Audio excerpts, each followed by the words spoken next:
Hello दोस्तों, welcome back to YouTube channel RD classes.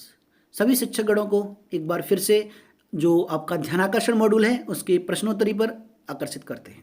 दोस्तों, सबसे पहले बता दूं कि आपके जो 3 मॉड्यूल आपको दिए हैं, आधारशिला, ध्यानाकर्षण और शिक्षण संग्रह, ये तीनों आपको तैयार करने हैं और तीनों से बनने वाले क्वेश्चन भी तैयार करने हैं। तो इनको हमने तैयार करने के लिए एक लोकल लैंग्वेज में समझाने की कोशिश की गई है। हमने आपको भाग 1 भाग 2 ध्यानाकर्षण पर डाल दिए हैं, आप उनको देख लीजिएगा एक बार, बहुत ही इंपॉर्टेंट वीडियो है।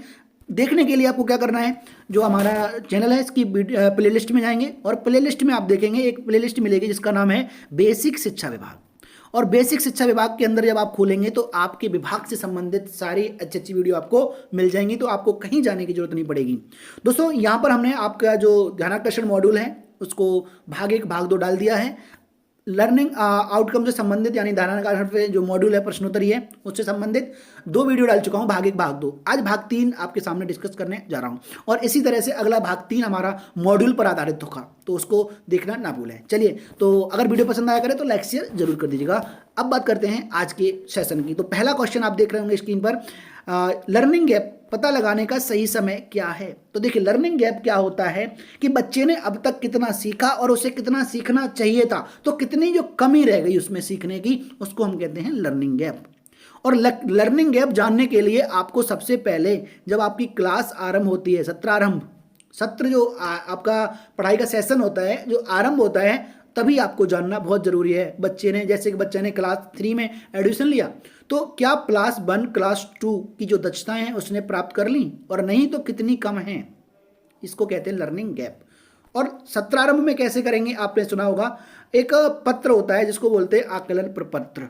आकलन प्रपत्र के माध्यम से इसमें कुछ क्वेश्चन रखे जाते हैं, उनका एक रेशियो होता है। जैसे 2 तरह के क्वेश्चन होते हैं, एक आपके वस्तुनिष्ठ, दूसरे आत्मनिष्ठ, 2 तरह के प्रश्न होंगे। इनका रेशियो होता है, अगर आपका बच्चा 3 से 5 क्लास का है, देखिए ध्यानाकर्षण मॉड्यूल की एक विशेषता है, ये कक्षा 3 से कक्षा 8 के बच्चों के बाद लिए है, तो इसीलिए हमने यह बात की है। अगर कक्षा 3 से 5 का कोई बच्चा है तो उससे 15 प्रश्न पूछे जाते हैं और 15 प्रश्नों में 10 प्रश्न आपके वस्तुनिष्ठ होते हैं और 5 प्रश्न आत्मनिष्ठ होते हैं। इसी तरह से कक्षा 6 से 8 के बच्चों के लिए आपसे 25 प्रश्न आप उससे पूछेंगे। 25 प्रश्नों में 20 प्रश्न वस्तुनिष्ठ और 5 प्रश्न आत्मनिष्ठ होंगे और प्रत्येक प्रश्न आपका 3 अंकों का होगा। और इस तरह से आप ये भी कह सकते हैं 15 तिया 45, तो 1 से 5 के 3 से 5 वालों के लिए 45 का पूर्णांक होगा। और अगर 6 से 8 में बात करें तो 25 क्वेश्चन हो जाते हैं, 3 का 1 क्वेश्चन होगा तो 75 का पूर्णांक होगा। ये पूछा जाता है, इसलिए हमने यहाँ पे डिस्कस कर लिया और आप आगे आपको इसके क्वेश्चन भी मिलेंगे तो भाग इजीली समझ में आ जाएगा। चलिए, तो बात करते हैं अगला, लर्निंग गैप का आशय किससे है। तो इस देखिए यहाँ पर लिखा हुआ है सी ऑप्शन, अपेक्षित अधिगम स्तर एवं वास्तविक अधिगम स्तर में अंतर। मतलब हमने उससे क्या अपेक्षा की थी कि बच्चों को इतना सीखना चाहिए और वास्तव में उसने क्या सीखा है, इन दोनों के बीच गैप होता है। गैप का मतलब कितना कम और सीखा है बच्चे ने, जितना उसे सीखना चाहिए अपेक्षित, उसके बीच का जो अंतर होता है उसको बोलते हैं हम लर्निंग गैप। चलिए, सीखने का के स्तर का आकलन जरूरी है। देखिए, आपने देखा अगर आप लर्निंग गैप निकालेंगे तो वह क्या है, आपने कितना सीखा है, ये आपने अगर नहीं पता कर पाया तो फिर आप अपेक्षित अधिगम स्तर में और वास्तविक अधिगम स्तर में अंतर कैसे निकालेंगे। क्योंकि अपेक्षित अधिगम स्तर तो आपकी दक्षता पता है, आपको लिखित में है, ये तो लिखे रूप में है, इसे आकलन नहीं करना पड़ेगा। लेकिन वास्तविक अधिगम स्तर है, इससे आपका आकलन करना पड़ेगा, पता करना पड़ेगा कि बच्चे ने कितना सीखा है। तो इसमें लिखा हुआ था कि सीखने के स्तर का आकलन, जो सीखने का स्तर है उसका कहाँ जरूरत है, अधिगम स्तर में अंतर, यानी लर्निंग गैप ज्ञात करने के लिए आपका उसका वास्तविक अधिगम स्तर या कह सकते हैं सीखने का स्तर आकलन करना जरूरी है। चलिए नेक्स्ट क्वेश्चन, आकलन प्रपत्र बनाना आवश्यक है कब, तिमाही परीक्षा हेतु, मासिक परीक्षा हेतु, वार्षिक परीक्षा हेतु या परीक्षण के आरंभ में है, यानी आरंभिक परीक्षण हेतु। तो दोस्तों, अभी हमने आपको बताया था कि जब सत्रारंभ होगा उस समय आप, क्योंकि आपको जानना है कि बच्चे ने कितना सीखा है, सबसे ऊपर हमने बात किया की थी लर्निंग गैप पता करना है, तो उसके लिए आपको यह पता होना चाहिए बच्चे ने सीखा कितना। और ये सीखने के लिए आपको क्या करना, जानने के लिए क्या करना पड़ेगा, आकलन प्रपत्र बनाना पड़ेगा कि बच्चा कितना सीख चुका है, कक्षा 1 2 का कितना सीखा है, अगर कक्षा 3 में आया है तो वो आकलन प्रपत्र के माध्यम से, और ये आरंभिक परीक्षण हेतु होगा। तो आकलन प्रपत्र कब बनेगा, आरंभिक परीक्षण हेतु, जब हम बच्चे की शुरुआत करेंगे तब उसके पीछे की क्लासों के बारे में हम जानेंगे। आरंभिक परीक्षण हेतु प्रथम कार्य क्या होगा, आकलन प्रपत्र निर्माण करना। अगर आप क्या कर रहे हैं, आप बच्चे का आरंभिक परीक्षण करना है तो उसके लिए आपको पहले आकलन प्रपत्र बनाना पड़ेगा, तैयार करना पड़ेगा, क्वेश्चन उसके लिए बनाने पड़ेंगे। अब ये जो हमने बताए थे 15 और 25 क्वेश्चन, 1 से 5 और 6 से 8 वालों के, तो ये आपको पहले बनाने पड़ेंगे, इस अनुपात में बनाने ही हैं। और क्वेश्चनों की संख्या 25 और 15 फिक्स है, ठीक है। चलिए, आरंभिक परीक्षण हेतु आकलन में किस प्रकार के प्रश्न होते हैं, तो देखिए दोनों तरीके के होंगे, हमने अभी बात की थी। कुछ वस्तुनिष्ठ ज़्यादा होते हैं, लेकिन होते दोनों हैं, वस्तुनिष्ठ और आत्मनिष्ठ दोनों, आत्मनिष्ठ और वस्तुनिष्ठ। चलिए, अब अगला बात आ जाती है कि आकलन प्रपत्र में जो आपके प्रश्न होते हैं वो 4 प्रकार के होते हैं। देखिए, आकलन प्रपत्र में कैसे कैसे ज्ञानात्मक क्वेश्चन होंगे, प्रश्न बोधात्मक होंगे, अनुप्रयोगात्मक होंगे और तर्कात्मक प्रश्न होंगे, लेकिन इनकी संख्या फिक्स है। लेकिन अभी प्रतिशत में बात करें, प्रतिशत मतलब अगर आपके 100 प्रश्न हैं तो उसमें से आपके 20 प्रश्न ज्ञानात्मक होंगे, बोधात्मक के 50 प्रश्न होंगे, 20 प्रश्न अनुप्रयोगात्मक के होंगे और 10 प्रश्न तर्कात्मक होंगे। अब देखो 20 और 50, 70, 20, 90 और 10, 100 प्रश्नों में ये अनुपात रहेगा, यानी प्रतिशत रहेगा, ठीक है। अगर हम इसको अनुपात बनाएं तो 2:5:2:1 के अनुपात में आपके प्रश्न होंगे। कभी अनुपात में पूछ लेता है तो ये आंसर आएगा, ठीक है। चलिए, अगला लिखा है कक्षा 3 के आकलन प्रपत्र में कुल कितने वस्तुनिष्ठ और आत्मनिष्ठ प्रश्न होंगे। तो देखिए कक्षा 3 है तो 1 से 5 में हमने बताए थे 15 होंगे, और 15 में 10 और 5, 10 वस्तुनिष्ठ 5 आत्मनिष्ठ, तो ऑप्शन कौन सा है, बी बिल्कुल राइट आंसर होगा। चलिए, अगली बात करते हैं अगले क्वेश्चनों की।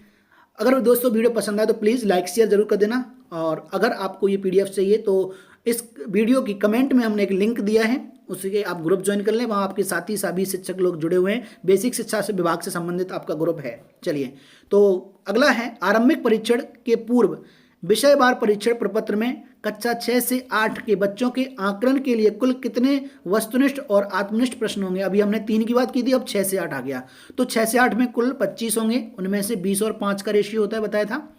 5 आपके आत्मनिष्ठ होंगे और 20 वस्तुनिष्ठ होंगे, तो ऑप्शन सी राइट आंसर था इसका, ठीक है, 20 और 5। अगला, आकलन प्रपत्र में एक प्रश्न कितने अंक का निर्धारित किया गया है। ध्यान रखना, ये इसी के अकॉर्डिंग, ध्यानाकर्षण के अकॉर्डिंग आपसे पूछा जाएगा। तो एक जो प्रश्न है, प्रत्येक प्रश्न 3 अंकों का डिसाइड किया गया है। इसमें यह भी बताया गया है कि जब हम आकलन प्रपत्र के आधार पर बच्चों को 3 ग्रुपों में बांटेंगे। देखिए क्वेश्चन अगला है, आकलन के पश्चात कुल कितने समूह का निर्माण होगा। तो 3 तरह के हम समूह बनाएंगे। आकलन प्रपत्र के आधार पर बच्चों का कितना कौन क्या जानता है। चलिए, अगला आता है, एक शिक्षक के रूप में आप बच्चे की शैक्षिक प्रगति का मूल्यांकन शिक्षण के दौरान सतत रूप से कैसे करते हैं। मतलब हम सतत रूप से तो करते हैं, लेकिन साप्ताहिक, एक सप्ताह के अंत में यानी सैटरडे को करेंगे, पाक्षिक 15 दिन पर यानी मासिक महीने पर, यानी ये बिल्कुल गलत है। मतलब हमें प्रतिदिन प्रतिफल, आप प्रतिदिन के हिसाब लगा लो, प्रतिपल हम बच्चों का सतत रूप से मूल्यांकन करते रहेंगे, ये देखते रहेंगे बच्चा कहाँ पर क्या कुछ सीख रहा है, क्या कहाँ पर कुछ नहीं समझ में आ रहा है उसको, ठीक है।